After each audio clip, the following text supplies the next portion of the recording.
The vast majority of people don't A, know where a doctor is, which we solved the problem here. B, don't know how to even, report an injury or get a claim initiated. Or C, are just scared of management. Who here is scared of management? It's okay to raise your hand. I mean, it's fine. I mean, it happens. Your managers have the power to hurt you. Now we're live, and so that means there are some supervisors watching, and that's just how it goes. I get asked all the time, would you go and train my supervisors? I say, yeah, but they won't like it. Because the thing I tell you, I'll tell them too. But those are the three reasons that claims aren't accepted, they're denied, or never initiated. Is can't find a doctor, don't understand the system, and scared. Right? So does everyone know that the laws in OWCP are meant to protect you, not to penalize you? If you didn't know, now you know. Because except for one law, every law is there to tell the supervisors how to do their job. And every law there is there to penalize them if they do a bad job. The only law that is even worth thinking about that could hurt you is the one that says don't lie. As long as you don't file a false or fraudulent claim, you're good to go. And so fear shouldn't even be an issue. Now, not being able to find doctors, that's a serious problem. There's nobody else in this state that either A, wants you to know they do it, or B, wants you to even call them and ask about it. Because it's hard. And I know it's hard because that's what we do. We train all these offices. This office has done a fantastic job with the training they've gotten. But we get 100 no's from doctors for every one that says yes. So, Dr. Cox, thank you for saying yes. They're celebrating their 2-year anniversary with Federal Injury Centers. And in 2 years, they've gotten 224 injury claims approved. Does that sound good or good? That's awesome. So that's good. But it's also not so good. Because that's about 2 people a week. So I like to ask this question. I'm going to ask a few. This is going to be interactive. 2 a week. Who here knows at least one person at work that's hurt? At least one. Who knows more than one? Where are they at? Well, many of them are not here. And that's our problem. There are so many of you. And that we've gotten 224 claims approved is awesome. We're super happy about it. But it leaves me just thinking, what about all the people we haven't helped yet? And that's the big problem because they either A, don't know we're here to help, or B, are scared to come. Or like I said, C, they don't know how to initiate a claim. But everyone here is going to learn something tonight where you can help with those problems. First of all, everybody here and everybody watching online can do one simple thing. Go ahead and everyone raise your hand because you're all going to say yes. Everybody. Who can tell one person that we can help them? Everybody, right? And we have brochures all around this place. Same show of hands. Who can take a brochure to somebody? All right. And many of you probably have already. In fact, I train all the offices now to make sure to ask everybody every time. And they say, well, Jenga. And then I'll get, well, what if I asked them last time? Well, that's fine because they know more than one person that needs help. So it's okay to ask every single time. So you should ask so often that when they leave, if you didn't ask them, they say, hey, did you forget something? Because we know that the biggest barrier to your coworkers getting help is just knowing that we're here. That's the biggest barrier. And we do so much in marketing promotion to get the word out that we're doing it. But nothing is more effective than you telling a friend. It's the most effective way. So you think about it, who here has their claim accepted? Who's one of the 224 in the room? Congratulations. That feels better than having a denied claim, right? Imagine how your friends feel. Because you have somebody at work that's saying, well, this has never happened to anybody else but me. I'm on an island all by myself. But that's not true. It happened to you. Okay, you probably know 2 or 3 other people each that it's happened to. And the ones that had their claims approved, they had an easier time. I'm not going to call it an easy time, but an easier time. Right? So that's number one. Everyone can tell somebody because we got to get the word out that there's help. That's key. Fear, I'll say this to your supervisors. Who's a union rep in the room? Just you? That's it? Okay, well, for all the other ones that are watching, union reps, stewards, presidents, vice presidents, everybody, They have all the power. Now, I say this and I get pushback from people that have had frustrating times with their union. And I'm not talking about those because there's a lot of union reps that are willing to roll their sleeves up and get their hands dirty. And so number one is for fear is have help, have someone in your corner, right behind you. There's only one union rep, so you're it. They're all very grateful. But that's what we need, to get rid of fear. But what we should start doing is pass around the real rumor, because the rumor is if you get hurt, you're going to get fired. That's the rumor. If you get hurt, they're going to harass you. That's a fact. It happens. But the truth is, when the claim is approved, it's illegal to fire you. Now, who would like to have a situation where it doesn't matter what the supervisors think, they can't do the thing they're threatening you to do? Because that's what happens when your claim is approved. So for us, right now, 224 people here cannot be threatened to be fired. Now, I just said cannot. We have this talk all the time. She'll say, well, can this happen or can't? And I said, well, it can happen, but it's not going to be good. It can. The supervisors can threaten to fire you, but they're going to get in trouble. And that would be good. So fear, we should be able to get rid of that by just passing the word along that when we get your claim approved, you have pretty good protection. Pretty good protection. So I wish I had my notes on that thing. We landed today. We travel for a living. I don't know. Those of you that follow us know we've been everywhere. Anybody heard of that airplane in Boston? They hit another airplane. We were on that plane. Yeah, nobody was hurt. I was asleep and I thought, wait, did that thing just hit the front wheel, to push the plane back? That's what it felt like. No, you thought we. Oh yeah, did we just land? I fell asleep and like 10 minutes later I asked to land. Anyways, so with all the traveling, I got here today and I said, gosh, I don't even know what I'm going to say. And even still, I'm not looking at my notes because I almost never do. So again, who's going to tell somebody?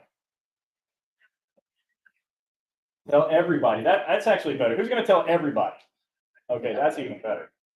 Pass the word around that there's no reason to be fearful. And I have this saying I like for everyone to repeat because it has to do with fear. So you have to repeat after me. I don't care what my supervisor thinks. Everybody that follows me online is going, I knew he was going to say that. I say it all the time.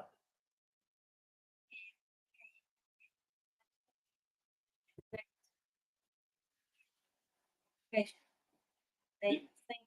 There. The things I can see that you desire can choose for. Right. So for those of you that are watching online, what she said is the supervisor is telling you you have to go someplace, but now you're learning you don't have to. And this is something that I was speaking about with Danielle earlier too, is that a lot of people were told they have to go to some urgent care. And I don't want to say the name of the urgent care because I don't want to make them mad, but you all know who it is, okay? Because you probably know where all your supervisors send everybody. But the bottom line is they don't have a right to send you anywhere. Did you know that the law, among other things, says that they're required to tell you it's your right to choose? They don't tell you that. No, it's a laughable law, but it is the law. They're not going to tell you, but now you know. So who here can tell a friend you can go wherever you want to go? Let me tell you what happens. And we love nurse practitioners and PAs. Love them. But when you go to an urgent care, the nurse practitioners and PAs there often don't get medical signatures. Guess what that is? That's an automatic denied claim. Your supervisors are sending you to an automatic denied claim. Does that sound bad or bad? Why are we complying with supervisors? I don't care what they think. So you should know. You don't have to go there. You can go there. Some of you may say, well, I have enough problems with management as it is, so I'm just going to do it. Okay, but tomorrow, call somebody else, like here. The problem with the doctors that you're getting sent to is A, they're not trained, and B, they're not medical doctors signing anything. Those are two serious problems. I get told all the time that some coworker said, you need an ortho. I've sprained my ankle enough times that it's probably rubber by now, okay? But sprained ankles are not surgical, right? There's a lot of things that are not surgical that you wouldn't need an ortho for anyways. You're just not going to need it. And if you did, they refer you out, right? So that's a problem because guess what surgeons want to do? Something with a blade, right? Not with a pen. They don't want to write narrative reports. So those claims aren't getting accepted. ERs, the doctors are busy. They don't have time to write narrative reports. So those claims aren't getting accepted. Your family practice doctor, who you love and you send all your family to, doesn't even know anything about OWCP. So what do you expect to happen? And that's why one of the big problems is doctors not having enough. We'll probably never have enough. I can't imagine a situation where there would ever be enough doctors. But when you have at least one, then you have a fighting chance. And so that's the message that I'm giving everybody all the time now. I teach these 25 things that you can do to get your claim accepted. And that's for people in Iowa and North Dakota and Montana where we don't have doctors yet. But here, I don't have to teach that lesson. I don't have to teach you 25 things that you can do yourself to get your claim approved because we do all those things for you. And who's going to tell their friends that? Because I'm going to tell you, and you know it, OWCP is a pain in the butt. It is not fun for anybody. I've never known anybody that said, man, I'm so happy I have an OWCP claim. I get to go through this again. Because it's always again. I mean, who understands you're going to have multiple injuries throughout your career? And I told them I was going to ask this question, so I hope you don't make me a liar. Raise your hand if you've been with your agency more than 20 years. See? More than 30 years. Keep them up. Who wants to just retire one day? Okay? Now, almost everybody in the room raise their hand. How do you make it to retirement if you can't make it through your next work shift? How do you make it through your next work shift if you can't get better because you can't afford to get better? Or because you didn't get continuation of pay, which gives you up to 6 weeks of time off. And so you didn't have any way to be off of work to get better so you can get back to work. Those are all problems that people are dealing with when their claims aren't approved or when they're too scared to even try. And those are things that together we can fix. I have an audience and I can tell people, but I can't tell the people who haven't heard of me before. Most of the people in the room have never seen us do this before. And, that's my fear is that I'm just not going to be able to touch people in time. Every single time I meet people in person, somebody in this room is probably thinking it right now. Somebody will say, I wish I would have known you 2 years ago when I got hurt. Because I went through it and I wish I wouldn't have. So right now, what's happening is you have people at work and they're going through it right now. They're going through it. And one day they're going to find us by accident, like so many people did. And they're going to say, I wish I would have known about you then. And it's a problem we can all solve. So that's always my message now. The one thing we can all do is tell somebody that they're not on an eye on the law. Chris, how long have you been doing this? I have personally been doing this since 2007. How long have you been involved federal, injury center and or cases like this? I've been working with cases like this since 2007. 2007. Yeah. Now we started federal injury centers 3 years ago, almost 4 years ago now, but But you have so much knowledge. I just wanted to share that. well, and he's right, and I don't want to pat myself on the back too much, but over the years, I've been involved in tens of thousands of cases for 2.8 million federal employees. I'm just barely scratching the surface. I've helped more people, I think, than anybody else in the world when it comes to OWCP, and still most of the people in the room never heard of it. That's a serious problem. It's hard to overcome, and that's why I walk in and say, tell somebody, right? Send a text, send a smoke signal, whatever it takes. Let's get the word out that there's help. And for everyone else that's watching, we've got offices, I think now in 25 states. Soon we got a Portland office coming. That's our new office. We've got South Carolina over here in Greenville. Hello, thank you for coming. And in all of our offices, we have one thing in common. If nothing else, our one thing in common is we're all hitting 100 accepted claims fast. They already hit 200. We have one that's been with us. He's just hit 600.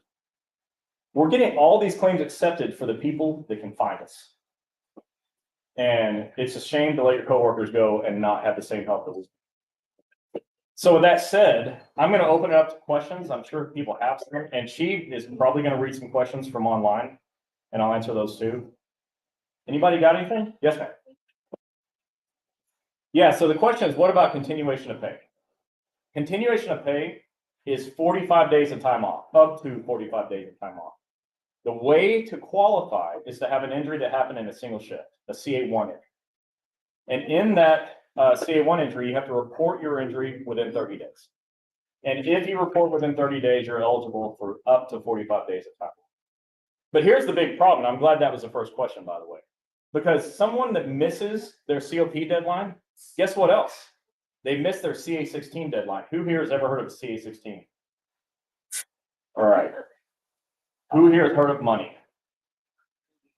Money. Because the CA-16 lets you keep all of it. Okay, when you don't have a CA-16, you have to pay the medical bills for the first 60 days, unless you come here where we don't take any money from you ever. But anywhere else, they're gonna take your money. A CA-16 pays your medical bills for the first 60 days following an injury that happened in a single shift. Now, if you got hurt in a single shift injury and you were told that today you get 60 days, 2 months of medical bills paid and 6 weeks of time off, do you think you'd have a fighting chance to get better and get back to work? I know for sure you would, because many injuries will resolve in that period of time. And it's being paid for by somebody else, not you, and that's all that matters, except for this. Also, you never have to pay it back. So it's 60 days of medical bills that you never have to pay back, even if we do the worst job ever and can't get your claim through, which won't happen. But when you miss your 30-day deadline for COP, you missed your deadline for the CA-16 because it's 7 days. And what happens is, and I say this, I've said this before, so somebody out here is going to make fun of me, but I think like the rub some dirt on the tables over there, you look like a pretty strong man. And so if I'm hurt, maybe I'm going to feel better later. Well, you wait, and in a week, you realize I don't feel better. You lost your CA-16 forever. All you have to do is report your injury now. You report it now, you're eligible for medical bills being paid and being paid for time off. Now, can you see how if you just start like that, it's a lot less frustrating of a process? Unfortunately, most people start out, they rub some dirt on it, they're fearful of their supervisors, and a month or so later, they're still hurting, they're struggling through their shift, they're probably getting written up because they can't do the job right, which is harassment in and of itself. And so they say, all right, fine, I'm going to report my injury, and it's too late. You can report and you can get help, but you can't have COP and you can't have a CA-16. I'm glad you asked that question first. Who else? What questions are you seeing? Okay, so the CA-16 is a form, and I should have said that too. It's a piece of paper that when it's filled out and it's given to your doctor, all your medical bills are covered for the first 60 days after an injury. They're paid for by the government because your claims aren't approved yet. And so they give you a way to get medical attention because a lot of doctors won't take you without that form.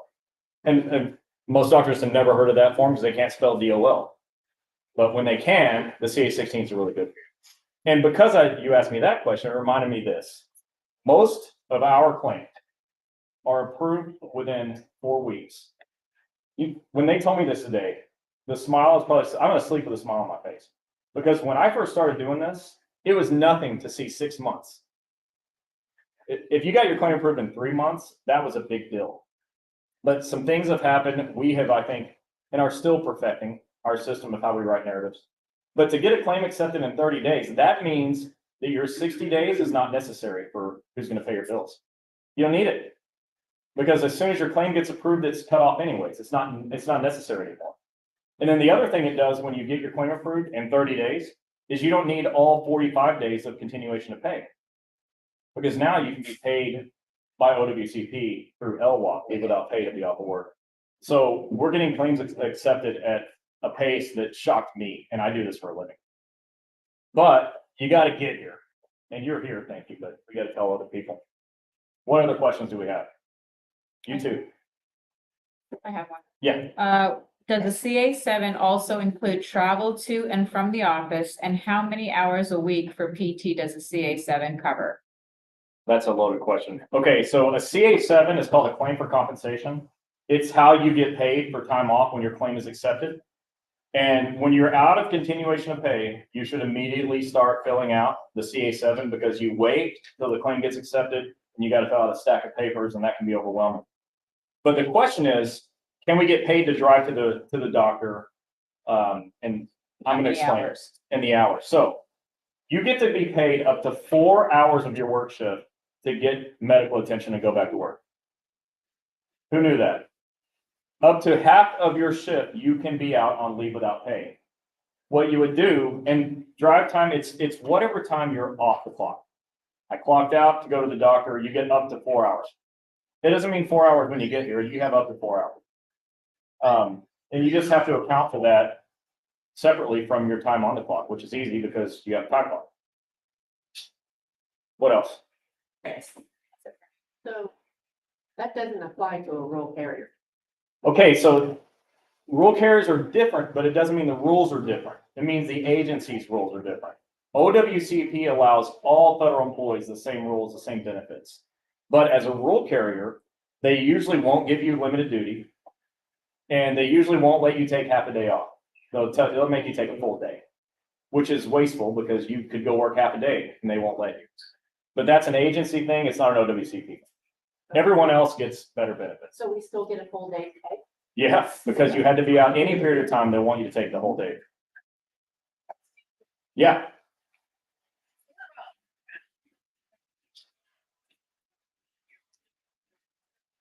So I think what you're asking is if when you're on leave without pay, you're out of work, they also pay you the overtime hours. You're getting paid your regularly scheduled. Whatever your regular schedule is what you're gonna be eligible for.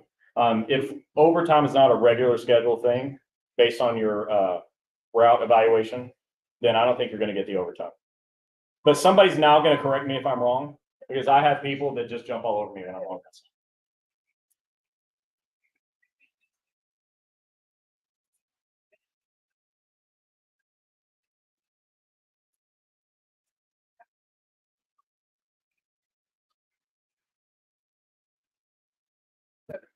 Yeah.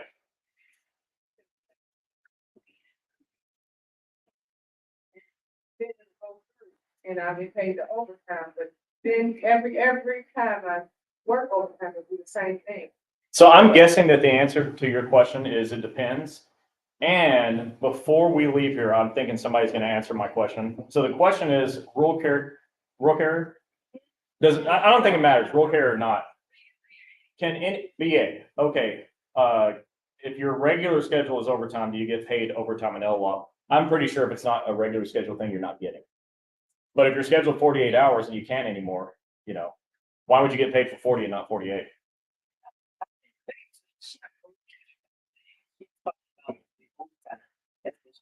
Yeah, but when you're out of work, you're not working anytime. And now I'm curious, can we get paid LWOP for the overtime hours too? Well, she's working, but she's working. Okay, And it's paying me overtime. Every time I call Texas, they'll fix it so that I get it, because it says something about if you're under the workers' comp, yeah, you can do it, but then every week, every week, it's up different, so they put it in there and say they paid it, then they say. well, so the answer to overtime hours when you are working is it depends on what your doctor says. If on their CA-17 form, they say, yes, you can work overtime, then you can work overtime. That's a medical decision. Yeah. The supervisors really, because they don't have medical licenses, at the VA, some of them might, but they're not really allowed to overrule the doctor's orders on the CA-17. Sorry, I don't know how I got that question so wrong so many times. Who else?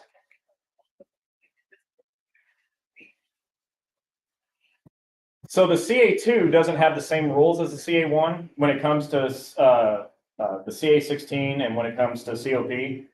Anybody with a CA2 claim, which is anything that happens over 2 or more shifts, they're not eligible for those two things. However, everyone has 3 years to report an injury. Who thought it was 30 days? 2 weeks, 3 days. Everyone has 3 years to report an injury, whether it's a CA1 or CA2.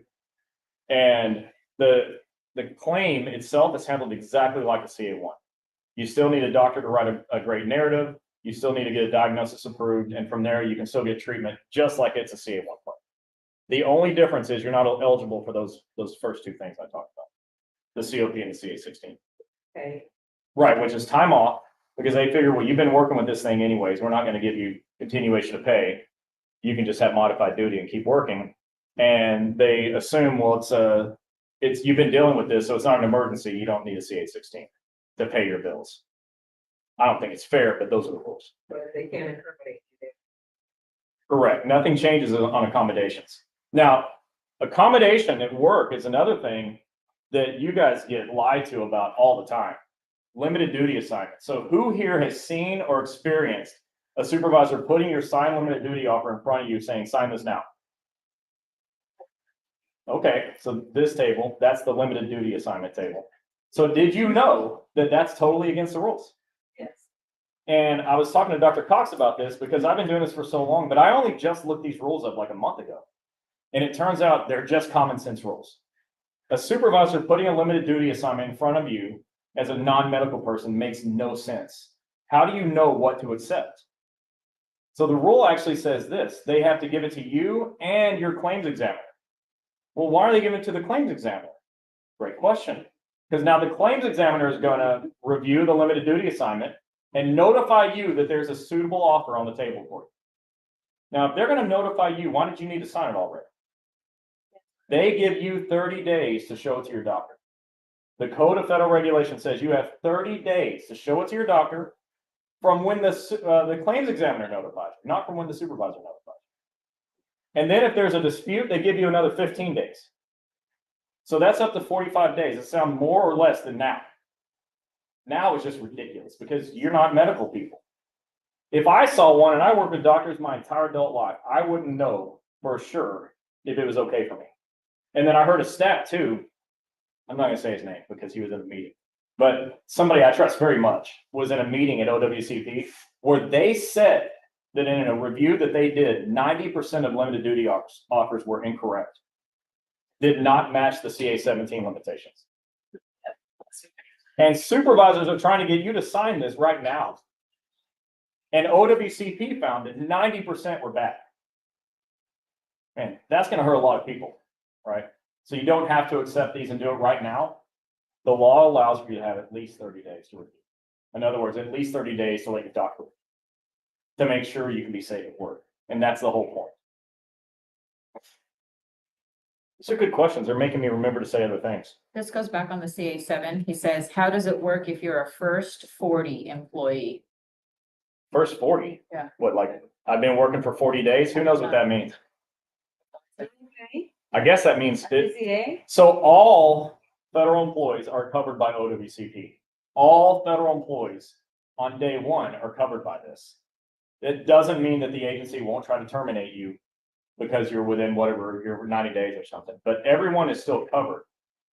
Can the agency fire you? They can do it, whether it's unethical or illegal is a whole different thing.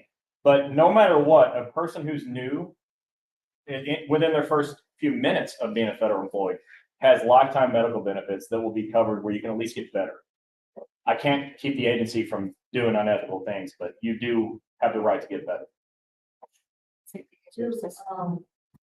Once you work 40 hours, you're done for the week. Oh, I don't know. So this is an agency specific question. I don't know how the supervisors react. This person's saying, There's no clock in and clock out. once you work 40 hours, you're done for the week. I don't know. But I know that if you're on premises, like you're in the parking lot 30 minutes early and you get hurt in the parking lot, you're covered. If you are clocked out and you're on your way out to your car, you're covered. Some of you roll carriers especially are covered on the drive home and the drive to work because you're using your own vehicles. So there's a lot of instances where it really doesn't matter if it's 40 hours or not. What else? Yes, ma'am.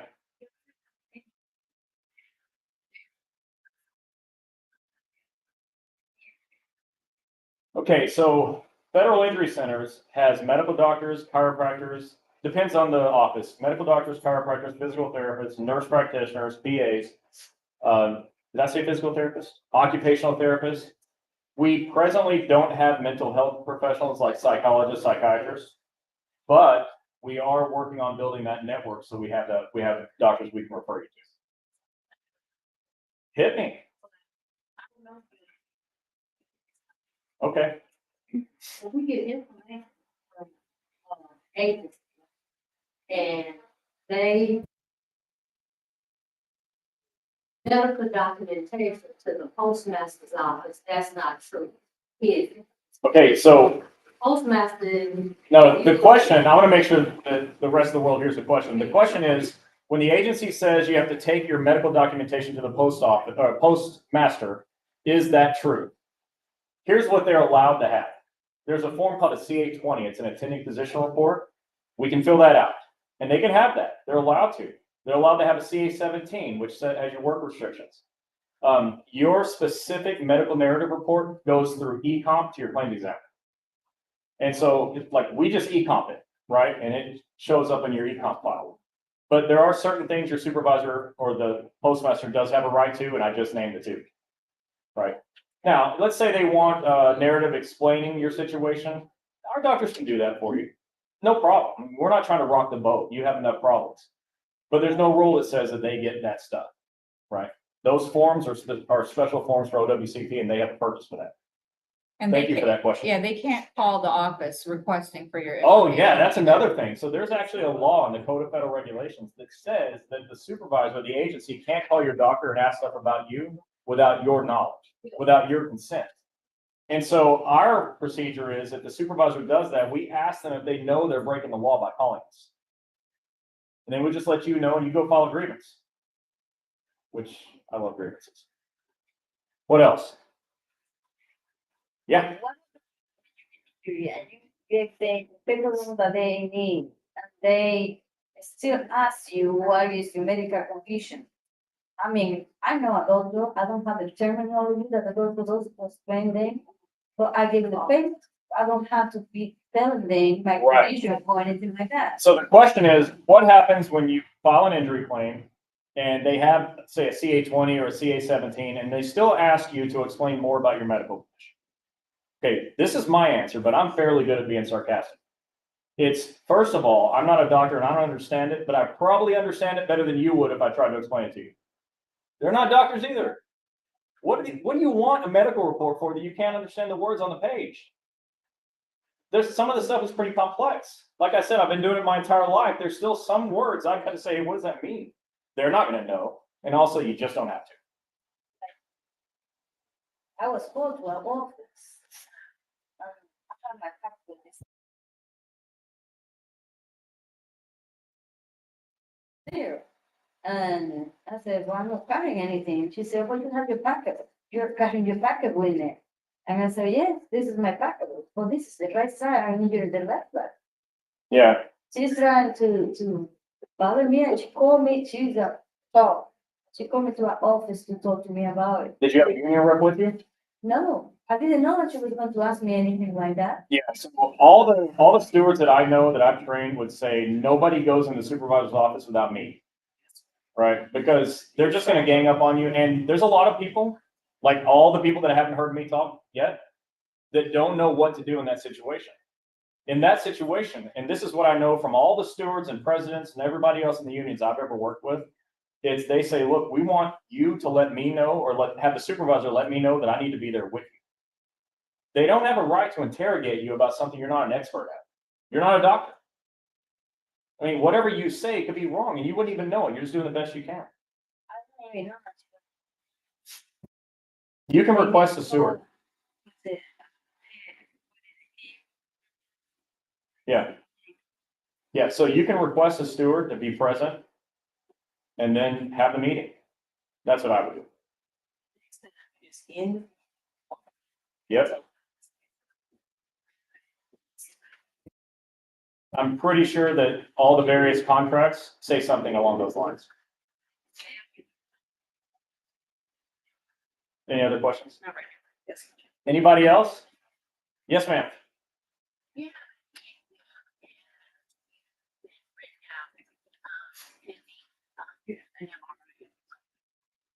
What kind of leave should I take? Because obviously I'm not getting. Was your claim accepted or not accepted?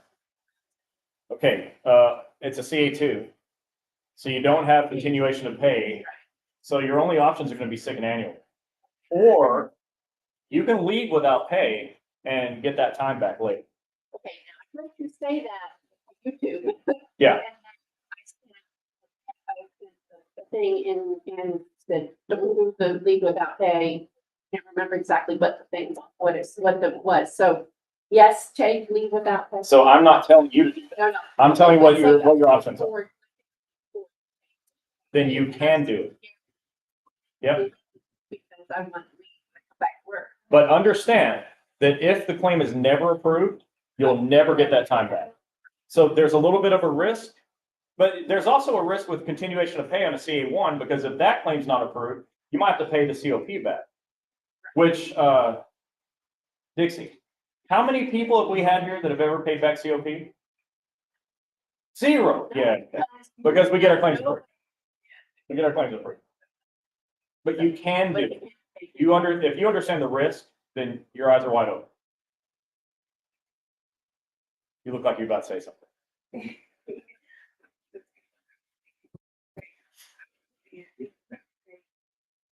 did use my own time for years. And I had a for it. Yeah, so the good news is it's not too late. If your claim is approved and you use your own sick and annual leave, you can do leave buyback. That's not free, but at least it gives you an option to get your time back. Well, to the extent that it's not free to get your leave back, yeah, but it's a fraction of what you used. So it's a personal decision everyone has to make. You fill out a form CA7B, and by the time you get to the end of the form, you'll know if you want to do it or. Right, exactly. I knew. Who asked? Okay, who's ever heard of a schedule award?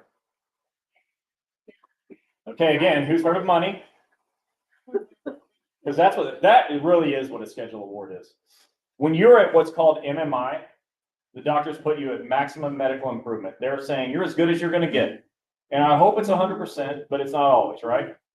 When it's not 100%, that extra percentage that you're going to have an impairment for the rest of your life, that is what they use to give you the money. So when you're at MMI, you get an impairment rating. The impairment rating gets attached to the CA7 claim for compensation, and that gets sent in. And when it's approved, if it's approved, it's generally not approved on the first time, but we deal with the denials like we would any other denial. But once it's approved, you start getting paid based on a schedule of awards. That's why it's called a schedule award. And so it's money, but unfortunately, the spine is not covered. Does that sound fair? No, because most injuries are probably lumbar injuries that aren't otherwise shoulder or knee, but the shoulder and knee are covered. Spinal conditions are not covered unless they cause problems in the arms and legs. And then you can get an impairment rating for the arms and legs, but not for the spine. And it's not because there's no rating for it, because the guide that these doctors have to use, it has a rating for the spine. Just OWCP doesn't allow. And what do you mean when you say get your time back? So when I'm talking about getting time back, I'm saying anybody that used their sick and annual leave to be off work for a work injury, because now you have the leave buyback form where you can go get your time back. You're buying your time back. Yeah. There's no time limit, like say the injury was 10 years ago and you're still having problems. That's a great question. So, I mean, still. Awesome question. In fact, I'm going to answer it so thoroughly that I'm going to talk about timelines. Because timelines are the one thing that I can't fix. There are not two things I can't fix. There's one thing that I can't fix, and that's missing deadlines. If you wait 8 days to file a CA1, I cannot help you get a CA16. If you wait 31 days to file a CA1, I cannot help you get COP. If you wait more than 3 years to report your injury, I can't help you get that injury claim accepted. Okay, under certain circumstances I can, but I don't want to confuse you. For the most part, I can't help, right? So 3 years is really important. If you have a denied claim and you want to do reconsideration, you have 12 months to do a reconsideration, not 12 months and 1 day. So these are things that are hard to overcome. On that note, we had a lady who, by the grace of God, she had her phone in front of her. And I say that, and every time I say, I'm like, she always has her phone in front of her, unless she's asleep. But she had her phone in front of her just like that. And somebody sent a Facebook message that said, I think I'm going to miss my reconsideration deadline. Can you help me? When was it due? In 15 minutes. Oh. In 15 minutes. But I had an appeal request form saved to my phone, and we got it sent to this lady. And she got it in with 3 minutes to spare. In 4 minutes, I wasn't going to be able to help her with that. So don't miss your deadlines. But I said all of that because the schedule award deadline is still being alive. As long as you're living, you're eligible for a schedule award. There's no cutoff for it whatsoever. A lot of people don't even know it. In fact, there's a lot of people that never heard of a schedule award. Their doctors didn't know about schedule awards, and they had a shoulder injury or a knee injury, and they didn't realize that they're even eligible for this, that it's even an option. So it's a lifetime option. You have it forever. That was a great question. Who else? Nobody? Okay, so again, Wednesday night, OWCP chats with Chris and Gini. That was an accident that time. So with me. I'm Chris. And we do this every Wednesday. It's usually at 8 p.m. Eastern time. We are training on a variety of topics. Sometimes we just open it for Q&A, and I get questions from all around the country. And it turns out that the questions that those people have are questions that you wish you would have asked too. And if you'll tell people to follow us, we can help anybody, anytime. We don't just help on Wednesday nights. We answer Facebook messages, YouTube messages, Instagram messages. We answer questions every day. But we go on and we do training every week. And if you'll just tell your friends at work, who doesn't have a friend at work? Because that's a different issue we'll have to deal with. Find a friend and tell them to watch Wednesday night OWCP chats with Chris and Gini. Wednesdays at 8 o'clock, because that's where we're able to really help people. So tomorrow they wake up and they don't have that same problem. There's almost no problem we can't answer right now. And we love the chance to be able to help because don't you know, there are so many people that aren't in range of one of our doctors. And here you are anyways. You deserve an award. Okay, so please tell somebody who's willing to do that for me. My audience will never be big enough. I can never help enough people, but with your help, we can at least make a dent. And I really appreciate that. Thank you all for coming. We're going to be sticking around until the last person's gone. And this is for you. Thank you. Okay.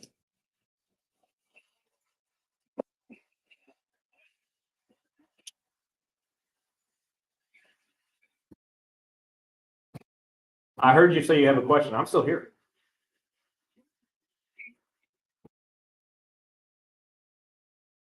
Where are you thinking of? I'm in 25 states.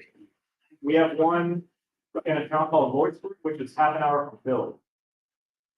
That's the only one right now. I'm talking to a guy out of Pittsburgh, and I'm talking to somebody else that's much closer to Philadelphia. And I've got two in New Jersey, which is fairly close. Yeah, so we're half an hour out of Philly, north, near Allentown. And then, Thank you.